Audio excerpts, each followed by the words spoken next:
work in a farm, and we work with pigs, and we work with medicine, and we have a good hygiene. So it means that you need to have a good and cleaned refrigerator, and we will want one syringe for each of the different medicine. So just wash it sometimes, right? So wash the refrigerator, wash the syringes, change your needles, the small boxes you go around with when you treat all the animals, wash them, right? Once a week or something, just good hygiene.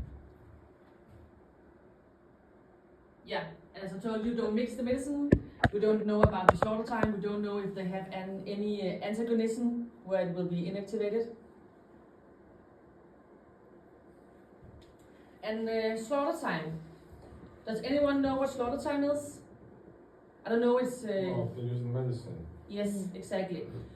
Every different medicine have a different slaughter time. Yeah, and it's very important that you remember not to send the pigs to slaughterhouse before these days are exceeded.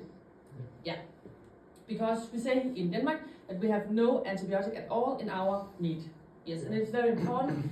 We export a lot of meat. We export a lot of living pigs as well, but also meats to all over the world.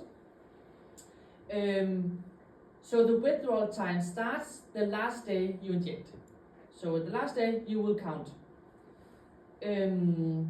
We have a lot of controls also in the slaughterhouse. So they will take some of the meat and they will check it if they can find any kind of antibiotic inside. And if they find something inside, they will call Fødevarestyrelsen, you know, the white cars, the government control, and then you'll get control. So, yeah.